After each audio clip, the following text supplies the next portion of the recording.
Hello, I'm Paula Bolton, co-founder of Lesbian Labour. Welcome to our Proud Lesbian series. During Pride Month, I'll be interviewing a wide range of lesbians to gather lesbian perspectives and to hear about lesbian lives in 2022. My 18th Proud Lesbian is Anne-Marie, an abortion provider, midwife, trade unionist, and proud lesbian feminist. Welcome, Anne-Marie. So, Anne-Marie, could you start by talking to us about you, how you discovered you were a lesbian and your lesbian life, first of all? Well, it's a bit of an odd story, and I know there are some lesbians who may not, if you like, agree, inverted commas, with it because of all the various views on who is a lesbian and who isn't. But basically, I was what I thought was a heterosexual hippie in the 70s. And I had a hippie boyfriend who was actually not a bad boyfriend, but I was bored with men. I found them a bit boring. I had no idea about the fact that I could or may be a lesbian. I hadn't had any particular attraction to women sexually, but I always preferred their company. They were much more interesting and they didn't annoy me and irritate me, which men did, even the nicest men. And a lot of these hippies were quite nice, but I just hated the fact they earned more money than me. They would talk about women in a derogatory way, sexism, even among, peace-loving hippies. And I was just irritated by a lot of what I saw in the media, the way I was treated on the streets. And one day I was in the Portobello Road at the market, Portobello Market, and that area wasn't as rich and posh as it is now. There was quite a lot of poverty around there. And there was a secondhand bookstall in the market, and I was with my hippie boyfriend, who I was a bit bored with, and I was looking at secondhand books, and there was a pamphlet produced by the National Council of Civil Liberties, NCCL. Never heard of any of this. I was quite young. And I flicked through it because I was bored, and I didn't know anything about politics at all because I'd left school, left home and started work at 15. And I knew nothing about anything really political. And it mentioned racism, and there was photographs of marches and anti-racist protests. And then it mentioned something about lesbian and gay rights, and there was a photograph of a large badge that said every woman can choose to be a lesbian. And I thought, well, I never knew that. I'm going to try that. So I was sharing a flat with 3 hippie men. They were Irish carpenters and builders, and in fact they'd taken me in when I was homeless, because I was homeless when I was a teenager. And I got up the next morning, and I was they often didn't let me in the kitchen because I'd nearly burnt it down twice. So they said, I was the only woman in the flat. They said, just keep her away from the kitchen. We'll do all the cooking. That's handy. Yes, well, it wasn't deliberate. I'm just, lethal in a kitchen. And I thought, no, I'm making my own breakfast this morning. I'm a lesbian now. And I was banging around with the toast, and which I'd set on fire a number of times. And one of the hippie men came in and said, what's up with you this morning? I said, I'm a lesbian now. And he said, what, since yesterday? I said, yes, since yesterday. Anyway, the second one came in and said, what's up with her? Oh, she's a lesbian. What, since yesterday? Has she told her boyfriend? No, I said, I'm going to tell him in a minute. So then I told him. And of course, he was very upset, but there we are. And that was it. And then very soon after, I left the flat, and that was it.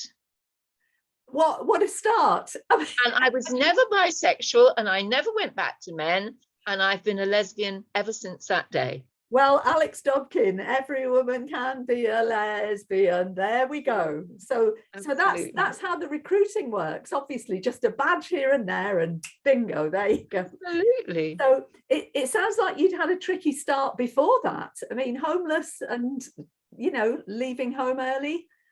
Well, yes. I mean, yes and no. I mean, yes. I was glad to leave home. I was glad. I mean, my mother said to me, if you weren't here, I could rent out your room. And I thought, well, she's not going to kick me out, but actually, because there was a lot of alcoholism, domestic violence, we've been evicted. We were on the streets at one point. And I thought, gosh, I can't stand all the noise and all the worrying up at 4 a.m. and hiding behind cars, and just, there were some nice things, we weren't Yeah. starved, but I just thought, yeah, I'm going. So I went. Yeah. And I found you did the telling the boyfriend that he was no longer needed mean that you had to move at all? I mean, Oh, did you no, no, say no. that I mean, no. I mean, I didn't leave from home to live with a boyfriend. No, I no, left sorry, him. I what was on my own. I was on my own for 2.5 years in a small bedsit up the top of a house. I mean is when Baby fellas. you came out to all the fellas, did Oh, no, that no, no, no, change your no, no. housing at all? No, you were still No, able I to just live said I wanted to leave, and I didn't want to. And actually, he found me a flat. One of his friends had a flat to rent, so there. Very he nice. found me a flat. Was Yes, this all in London? yes, yes. Okay, so in the days when there was housing. Oh, it was so much easier. You could go from room to room and job to job and flat to flat. Okay, they weren't in great condition, it was pretty impoverished, but you could do it. I Yeah. mean, I lived on £10 a week and my rent was £7.50, but I still, Yeah. you could do it those days. You had a slot meter for the electricity, for the electric fire, and it was just easier. Yeah. Yes. Yeah. Certainly, the other thing that came up is the amount of squatting that also then started to happen as well. Yes. Yes. Yeah. Yes. Did you know anyone involved in that? Oh, yes, lots. Yes. Yeah. Yes. See, Yes. we take that for granted. There's lots of people who wouldn't have a clue Oh, what lots they're of on about. housing co-ops, squatting, hard to let places. Oh, I moved 11 times. After I'd been in my bedsit for 2.5 years, I had to move so many times. And then eventually I ended up in the NHS in residential, working in the NHS. Okay, Yes. well, let's nip to your working life from there then. So the early days, there you are with those fellows. What were you working at initially before you got to the NHS? Oh, when I first left home, I saw, because I needed a job to obviously pay. It was really difficult because you had to get a job before you had any money for rent. So at one point I was jobless and homeless. And so I thought, get the job first, because you've got to prove you've got rent. And so Yeah. I saw an advertisement in a Victorian locksmith for a Girl Friday. I didn't know what that was, and I was hoping didn't mean it was only working Fridays, but it wasn't. And so I got a job as a Girl Friday in a Victorian locksmith. And that's where my feminism really began at 15. Because, Right. yes, And because why? because I was just so angry at 15. I was the Girl Friday, so obviously that was a girl's job. And the lock fitters, who were my age, some of them, well, a bit older, 16, 17, they were earning like 3 times more money than me just for cutting the keys, and I could cut the keys. And I was sort of running around doing everything. And then they realized I had a bit more of a brain than they'd thought. And so they got me doing all the accounts and all the ledgers and all the bookkeeping, which they said had never, ever been so good. So I was doing all this and all the invoicing, and I balanced all the books and everything. And I just couldn't believe that I was earning 50 pence an hour. And the boys that were cutting the keys were earning, £2 an hour. And then there was all the pornography and sexual harassment. And I just got more and more angry. But you see, I didn't know anything about feminism. I'd never even knew the word. I had heard of women's liberation, because of the protest at the Miss World, which was not far from where I was working. All right. The Albert Hall, not far from the locksmith.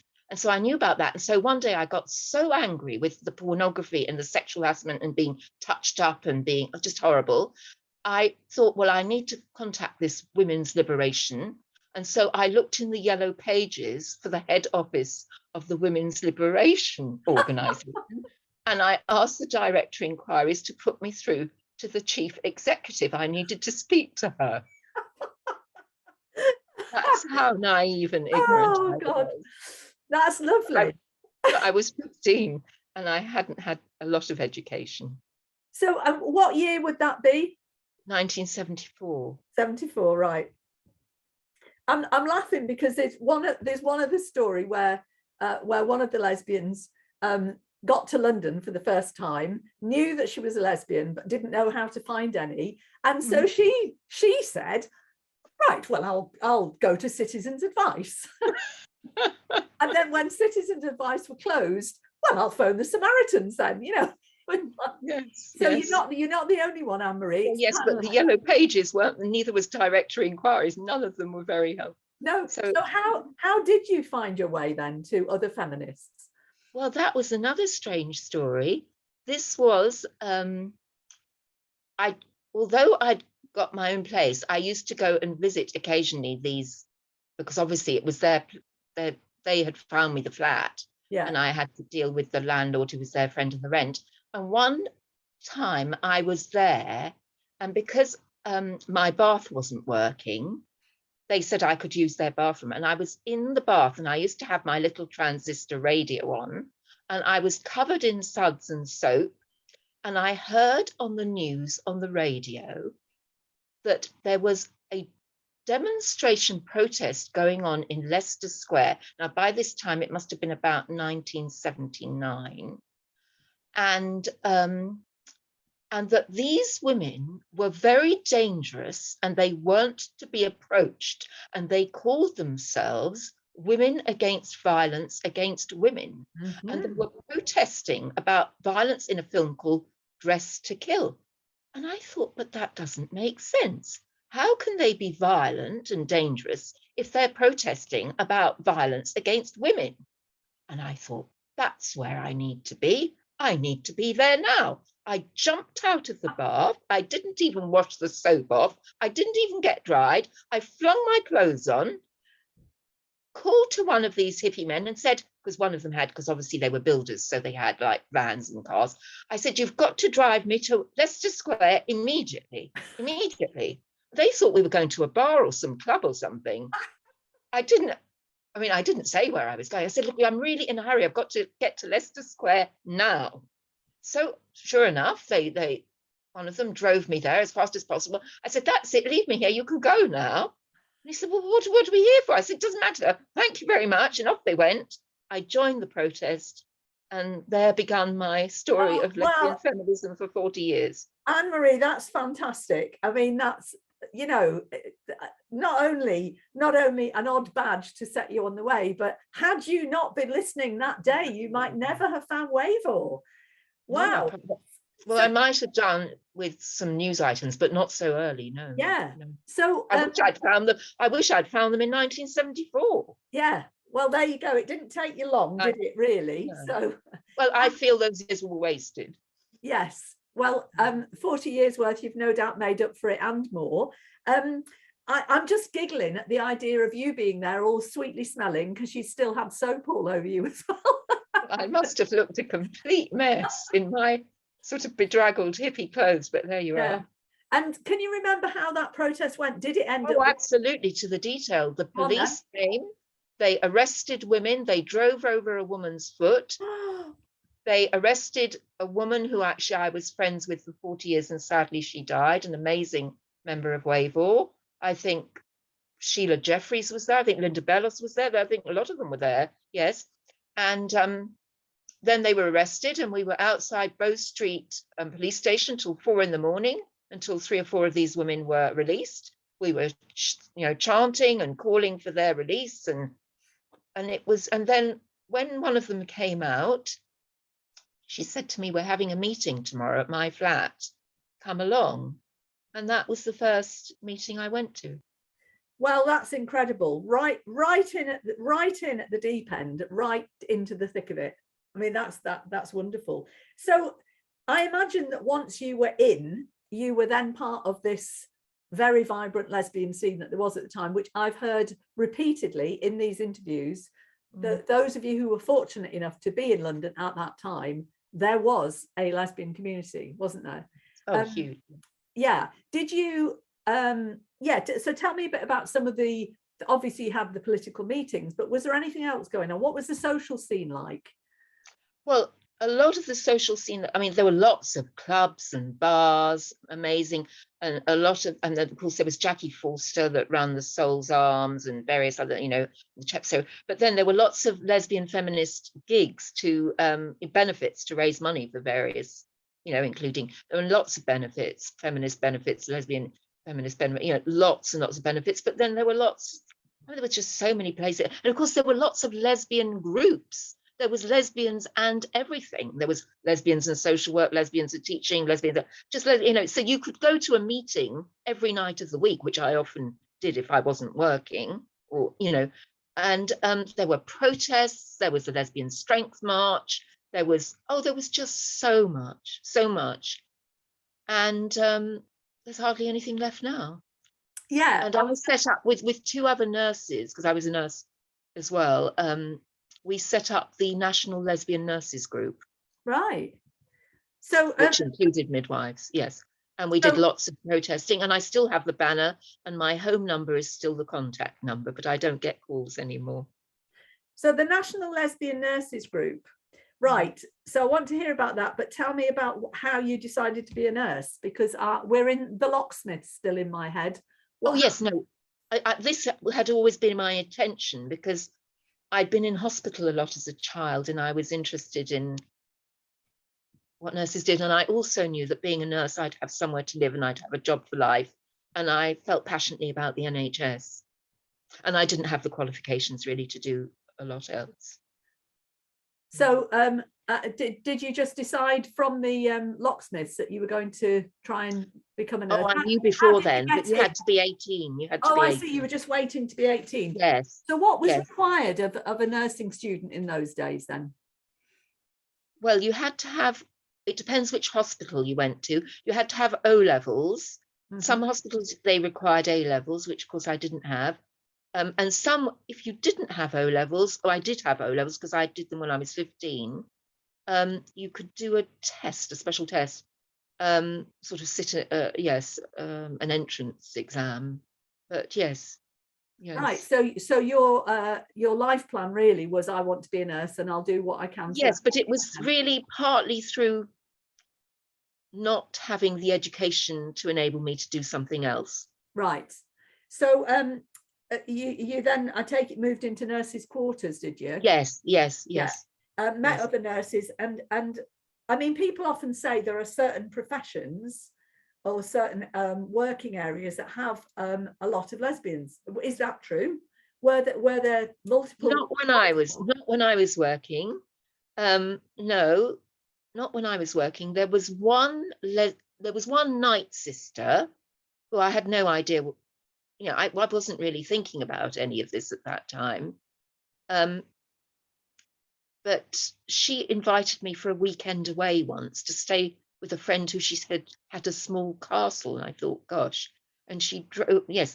And I remember saying to my other fellow student nurses, they said, oh, I told them about this. I said, she's invited me. But I was just a second-year student nurse in charge of a pediatric ward at that time, because nurses were in charge of wards, students at that time. I was on nights, completely alone in charge of this pediatric ward, and she would come to check out my drugs and things on nights. I was dealing with babies who'd had open heart surgery, and it was quite complicated. And she said to me, while we were drawing up some very difficult cardiac pediatric drugs and working it all out in maths, you don't have to do this anymore, quite complicated stuff, which is quite dangerous. And she was quite impressed with my maths, I think. I was quite good at maths. Yeah. And she said, I'd like to invite you. She said, I like your approach to nursing and I'd like to discuss it further. And I'd like to invite you away for a weekend. I said, oh, yes, thank you. I thought this was wonderful because I really admired her and I thought she was quite beautiful, although I didn't think I was attracted to her or anything. And she drove up in this red sports car to the hospital gates.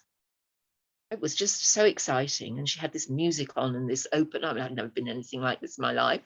But the other students said to me, oh, have you heard about her? I said, heard what?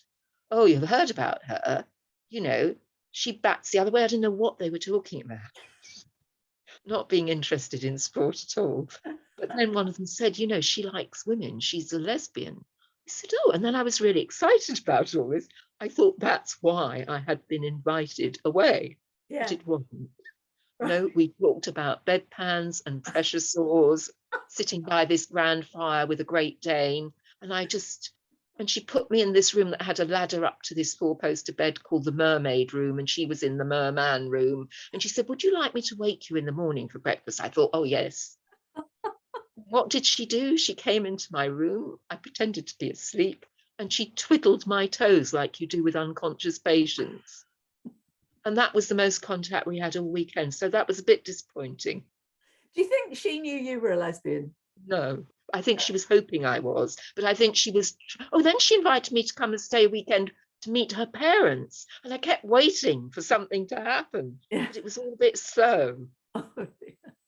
Well, there you go. So how long were you in the nursing profession, and what's the development been through your working life? I know you mentioned midwife and abortion. Yes, I became a midwife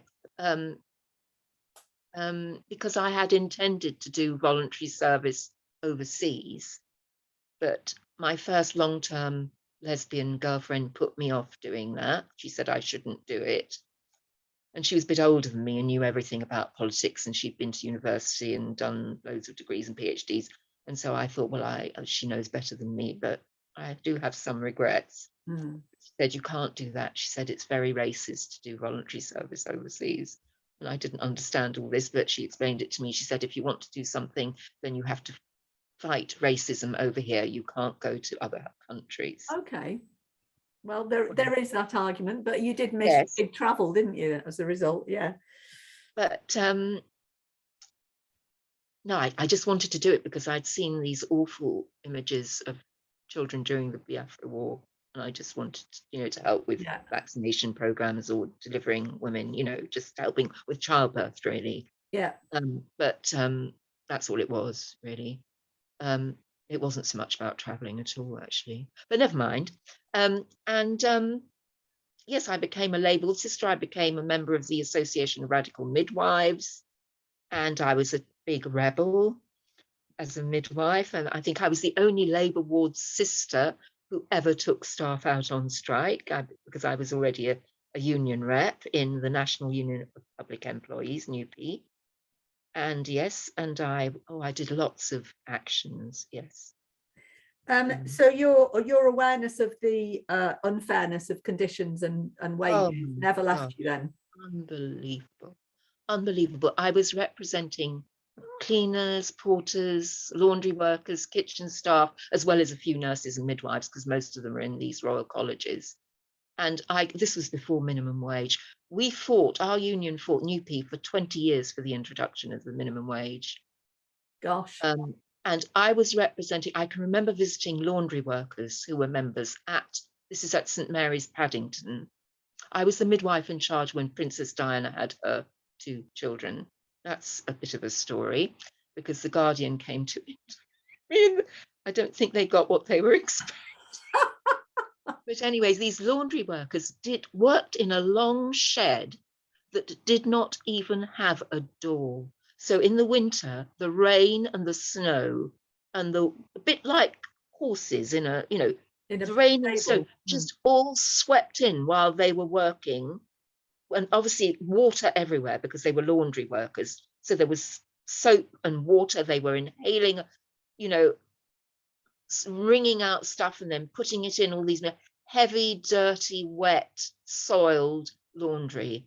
And some of these women were, well, I'm in my 60s now, but they were in their 60s. I was in my 20s. And they were earning, before tax, £2.17 an hour. Right. Long hours, standing up all day. There were no chairs. What, just to put that into some comparison, what would someone else have been earning in those days? Well, as nurses, we were earning, let me think now, I was earning, I've never looked at the hourly rate, well, I probably did at the time, but at that time I was earning £380 a month. Right. For, well, very long hours. And of course, a lot of the hours we worked were unpaid, loads, and they still are. So, unpaid. I mean, 40 hours a week, doing that sum really quickly, you're talking about £80 a week. So they were on a lot less, weren't they? Yes. A lot less. Yeah. It was shocking. And so were the cleaners. Just shocking. What were their conditions like? Well, at least the cleaners were inside. But I mean, it was heavy work, and it was all women. All the laundry was women. But I mean, the kitchen staff, that was more of a mix of men and women. And I had a wonderful branch secretary. He was the head of the kitchen, and a wonderful branch chair. He was the head of the porters, obviously both men. But they were so supportive of me because I did, you know, I did lots of actions, and I said, look, let's do this. And they were just great. They were really, really good. And You know, I'm thinking you're in London, a very diverse city. yes. Were a lot of them Black and Asian? Oh, practically all of them. Yeah. There were one or two from South America, and then there were a very few laundry workers who'd been at it for over 40 years and were still working because they couldn't afford to retire, who were white working class English. Yeah. So like kind of the East End. Yes. The East Yes. End original. And they all had bad legs. They had bad chests because of inhaling all this. So just awful, awful. Yeah. And that's in the 1980s. And yeah. So while you were busy doing all of that, did you have these two activisms going at the same time, you with your trade union activism? yes, and also your lesbian, yes, and lesbian and working sometimes 90 hours a week because I was doing like 12-hour night shifts. Yeah. Yes, I didn't sleep much. You didn't. So before we get onto your hard work, go on, tell us a funny story about Princess Di. Oh, well, you see, I was a Labour ward sister when she had her first baby, and she was obviously in the private wing. But I was also on call for the whole of the maternity unit because we had to do these things called on calls, where you took charge in the evenings or at night, because the managers, the senior managers, who obviously paid a lot more and they sit in offices, they don't work unsocial hours and weekends and nights. So they give you their bleep and you basically do their job as well as yours, and you're responsible for anything that happens in the entire maternity unit, including neonatal intensive care and everything. And of course, when these newspaper people came, because they wanted to interview the person in charge of the maternity unit on that particular night, they got me because I was the person in charge.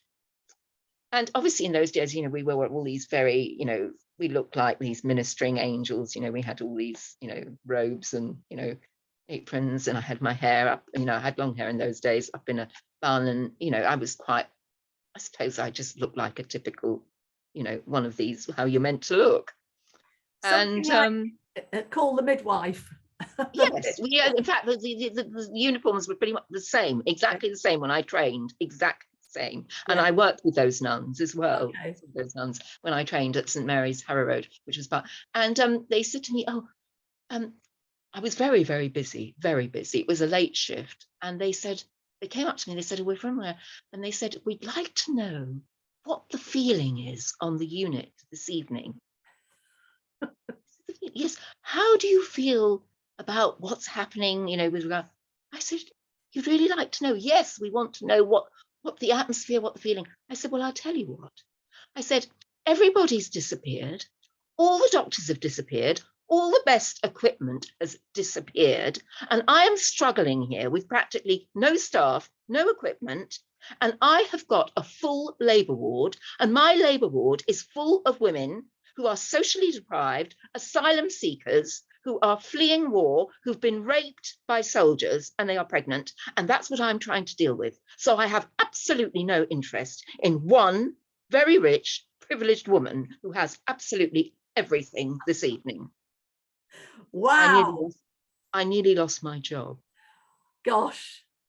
And there the future king was born whilst Anne-Marie was fighting.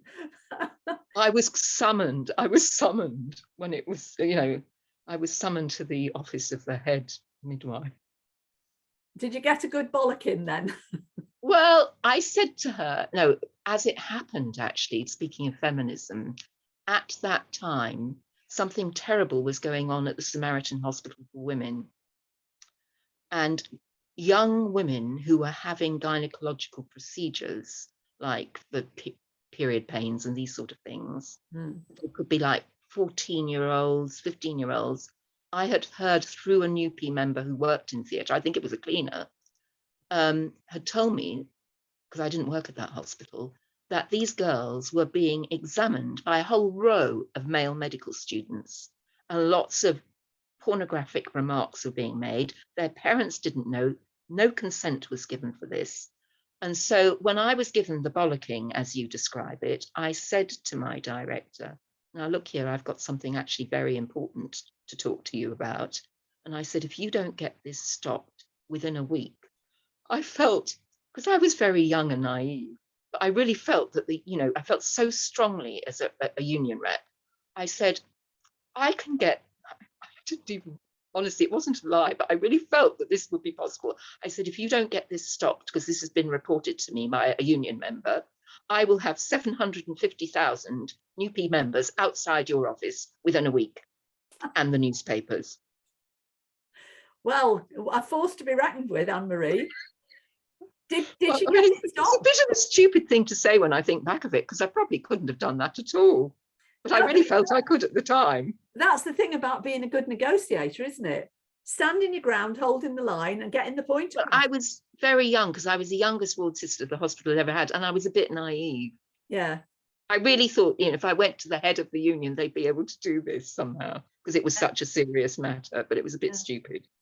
Do you know how long it did take to get that resolved? That 3 days. 3 days. Fantastic. Well, she was a bit of a feminist too. Yeah. You see, she was the first midwife who'd ever done a degree, right, and a master's. And she was a bit of I think she'd done it on something to do with, so she was, although she was quite respectable and traditional, and she was a bit worried about all the things I was doing, like going out on strike. And obviously she was doing her job, but I think she agreed. Yes. Yeah. So obviously as a midwife, I think it's quite important to stick with this because as a lesbian and as a feminist, you're aware, and as a healthcare provider, sex-based is an absolute real thing. Biology is real. We know this. So what on earth is all of this, the changing the wording in the maternity protocols to the gender ideology speak? How much resistance, first of all, is there to that on the ground amongst midwives and nurses? And how is the capture happening? How is it going ahead? If there were 10,000 Anne-Maries there, it wouldn't have got that far. So, or would it? I know that's a very complicated way of saying it, but I'm interested in, as much as anything, how the hell is it happening? It's because of fear. I think it's all fear-based. Right. I think it's control, power, and fear. I'm retired, I should say that, Paula, Right. so I'm not actually okay, you're not still in the thing. But I am on various, I do write various things on, comments. And I just heard something yesterday, which, I was incensed that the RCN has made a statement about inclusivity. And I mean, I've done direct action on the RCN about lesbianism. I did a direct action at their conference in Brighton once on the main stage, me and 2 others. Go on, tell us. This is when they were really anti-lesbian. They were really awful. And so 3 of us in this lesbian nurses group that had set this up, there was a few of us, we went to Brighton, and I did a wheeze. I contacted the organisers of the conference and said that I wanted to hold a stall. When you have these conferences, they have these, I suppose they do them in all sorts of companies, where you can go and look at various stalls, and like you can see things like new catheters or different innovations in different aspects of patient care. Yeah. And so I rang up the organisers and asked for a stall and said that I was a nurse, and I'd been a nurse in the NHS, and I was a ward sister and all the rest of it, and I wanted to hold a stall on something to do with equality in nursing. I don't think they knew what I was talking about, and communication and equality. I made it very vague. Anyway, we turned up, we got our stall, and we had our lesbian nurses banner, all our lesbian nurses badges, leaflets, every you can think of, and the word lesbian. And this was unheard of. This was in the early 80s. And meanwhile, there were all these kind of Christian organizations and nursing, and it was quite unbelievable, but they couldn't get rid of us. But apart from that, we actually did an action on the stage during the keynote speech.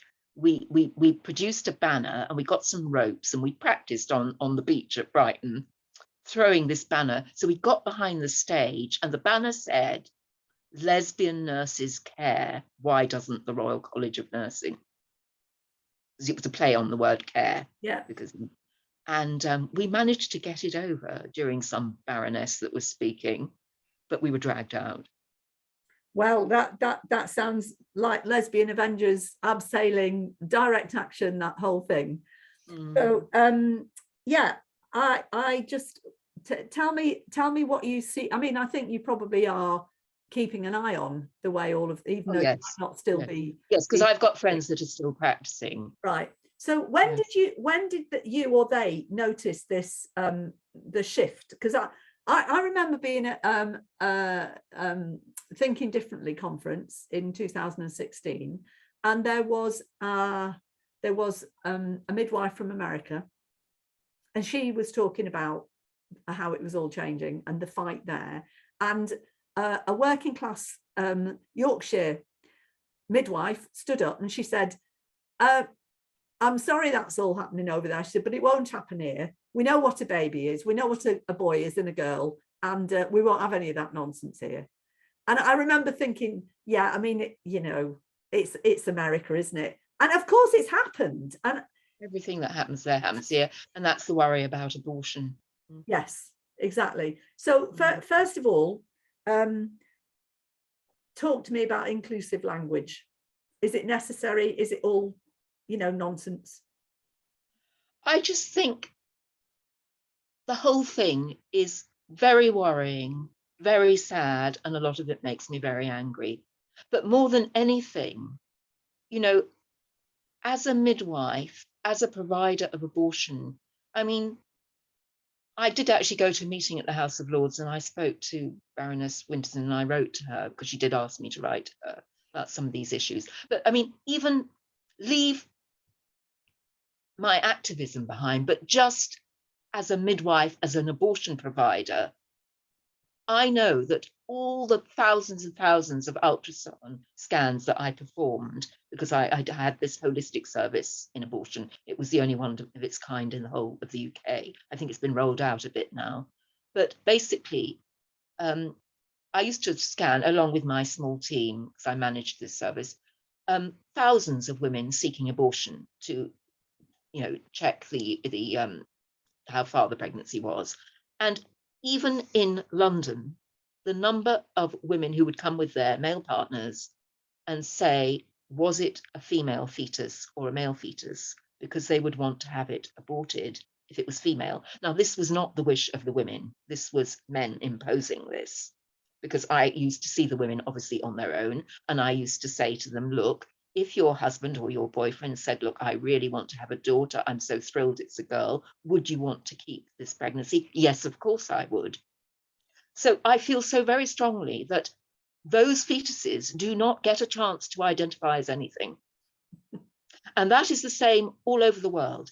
If you look at other countries in the world, millions and millions of female fetuses are being aborted simply because they are female.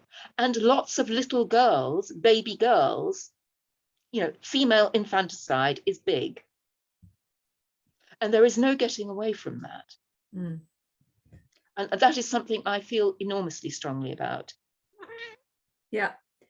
And it's not part of the conversation, is it? No, it isn't. It isn't. I mean, you're talking about pre-birth. Yes. And that's only one issue, but it's an issue that's not been talked about. Obviously, there are loads of others, in terms of childbirth, abortion, rape, all of it. So all those things you basically have to be born female and have female anatomy, no matter what you do to your body or what you call yourself. Yeah. Did you notice before you stopped working, were there practitioners around you who had seemed to absorb that ideology and were? No, I've been retired 10 years. There was no mention of it at all. Okay. I think it's been really in the last couple of years, and more so probably in the last year. In the last 6 months, it's just exponential. Yes. What do you put that down to? Pressure and conforming. Yeah. I mean, is it top down or bottom up? I think it's both, actually. I think it's both, because you see a lot of people who are kind of woke midwives, trendy, younger ones who've been to university, because it's different now, the training and the education, the university, all of this, you know, in a way, it's just so sad, because it's all part of the sort of, you know, equality, and it's equated with things like, you know, anti-racism and, you know, the whole kind of, I can't, it's stigma about anything that, you know, it's considered reactionary not to embrace this. Yeah. And you see, what I also find, as I'm sure many feminists do, so sad about this, is that, you know, I do feel to a certain extent, you know, that little girls and little boys should be free, totally, to express themselves in whatever way they want, wear whatever they want, play with whatever they want, engage in whatever occupations they want. You know, we want to eradicate gender stereotypes and gender roles, you know, and obviously it's been much worse for girls and women because we've been prevented from doing so much and we've been oppressed. Yeah. But, you know, I still think little boys should not be victimized for wanting long hair or wearing clothes or playing with dolls. Yeah. Well, we'd kind of got somewhere on that in the 70s, haven't we, really? Oh, definitely. We thought it was all going forward. Yeah. And I think, as I'm sure many do, a major step backwards. And also there are harmful things. I have nursed people who've had what used to be called gender reassignment. You know, there are really unpleasant consequences. Maybe obviously it's improved now, I don't know, but there was awful infection rates and leakages, and you know, the morbidity is much greater than people I think are aware of. Right. And then the whole kind of mental health around it. Yeah. You know, everybody says, oh, but they'll commit suicide. As far as I'm aware, and I could be wrong because maybe statistics have changed, but people who'd undergone surgical transition were committing suicide, but maybe that's changed now. I don't know. Well, it certainly wouldn't be acknowledged if that was the case, because it doesn't fit the narrative, does it, Anne-Marie? No, of course not. No, of So, course not. I mean, these are the very real life and death issues that you were dealing with. And just to go back to the lesbian side of things, did you have time in any of this to perhaps, you know, did you go to Pride ever, or? Well, I used to go on. Can I just say one other thing, Yes, one other point on the previous issue? Yes. I can remember in the late 70s, very early 80s, when I had actually been dealing with nursing patients with gender reassignment. I've also nursed true hermaphrodite. I mean, only once or twice, but a true, and it's a very different situation. Yeah. But I can remember saying to WAVOR members, I can remember saying, you know, there is more to this, because I had overheard a conversation between two surgeons at Charing Cross Hospital, where this was initially carried out in the UK. And I was doing a transfer of a patient. And I remember just overhearing them while I was seeing to the patient. They were in the corridor and the patient, I think, was unconscious, saying, there is a lot of money in this. And I'm hoping to perfect this procedure, because if I do, I can get this published and then I'll be at a conference in such a, and it was all about money and ego and perfecting something. And I was really concerned about that. And I can remember even several years ago saying, you know, there is a lot of money in this, with the drugs, the psychiatry, and the surgeons, particularly the surgeons. This is big business. Do you think that's as much here as in the States? Well, I suppose we have the NHS, but yes, I'm sure people must be paying quite a lot of money. Yes. Yeah. But for the hormones and for the, yes, I'm sure. Yeah. I think it is.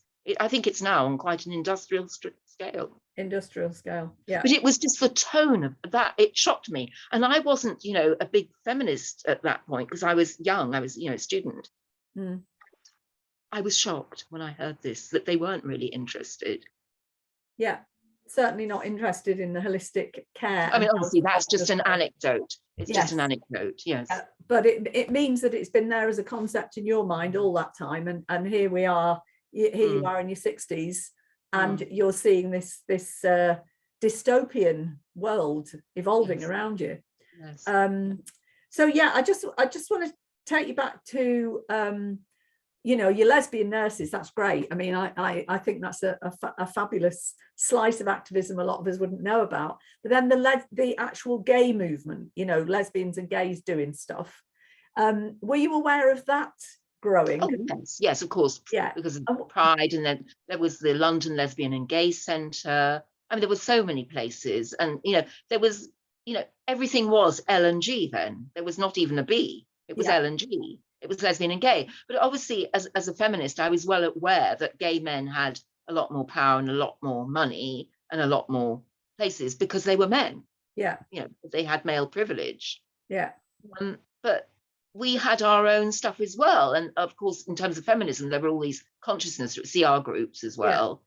So there was lots to do and lots to go to and lots to get involved in as a woman and a lesbian. So how has that acronym grown over your time? When did you notice it growing, adding? Oh, when the B was introduced, and then it just continued. Yeah. Did Section 28 affect you at all? Oh yes, of course, yes. In fact, I was in the House of Commons during the debate, and I got dragged out of the House of Commons. Yes. Because what were you up to, Anne-Marie? Well, it was a strange thing. I'd just come off duty at St Mary's, and so I was still in my uniform because we had these uniforms with these coats, you know, and I wanted to get to this debate, but I was very tired, and I knew I'd run out of milk at home, and I'm partial to a cup of tea because we don't get any at work. You know, you get breaks, but you don't get them. You know, they take the money away, but you don't get the breaks ever. And so I bought a pint of milk, a carton, on my way home for my tea. And I thought, well, I'm going to go to the debate and I'm going to go home and I'll have a well-deserved cup of tea because I've been on my feet for 12 hours or what. No, it was probably about 9 or 10 that day. And so I had my milk in my bag, but in my pocket, we have various scissors and artery forceps.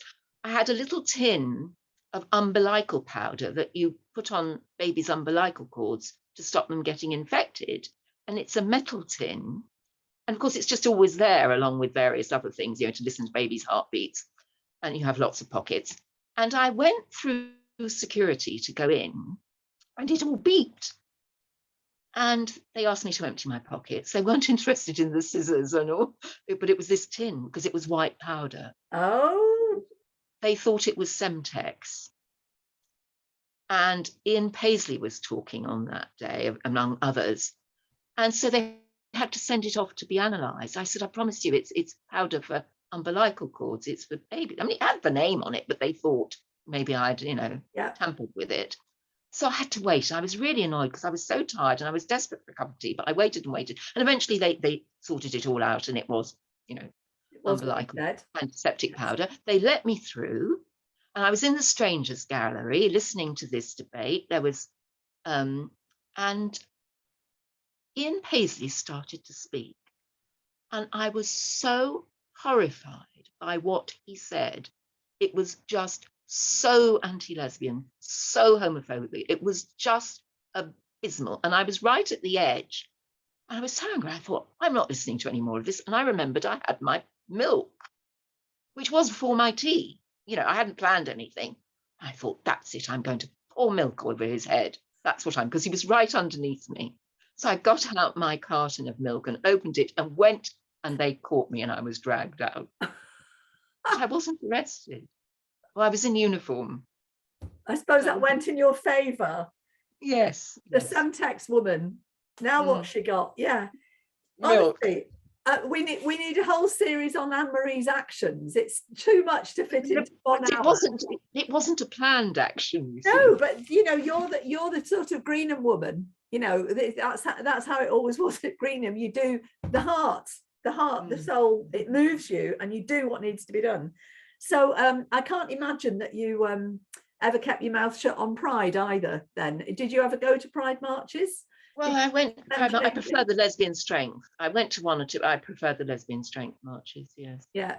So did you know that there is another lesbian strength that we started? Yes, I did. Again? It's in Leeds, isn't it? It is. Yes, September the 17th. Yes. So yes, I've always wanted to go, but I've got some health problems now, so it's a bit difficult sometimes. Okay.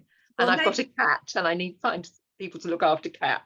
Well, maybe we'll see you there, which would be wonderful. But were there any other fantastic moments in your proud lesbian life as this fantastic activist that you wanted, or something you would want to say to a young woman finding her way as a lesbian nowadays, because it has all changed. You did mention that. What hope do we hold out for these young women? Well, I don't know. I find it all quite depressing and quite sad. But I would say to any young woman who is not gender conforming, you know, who you know, wants to be free, wants to dress the way she wants, or cut her hair the way she wants, or engage in any sports or activities that she wants, and who is attracted to women, you know, I'd want to say to her very clearly, you know, you're not in the wrong body. Yeah. You're probably a lesbian. Yeah. Yeah. So I'm going to keep that as your final statement. Are you listening, young women? You are not in the wrong body, says a woman who has cared for thousands of people over her very proud life. Thank you for that, Anne-Marie. That was a wonderful interview. Thank you. Thank you. Thank you. You take care. And you too. Thank you. Bye-bye. Bye-bye.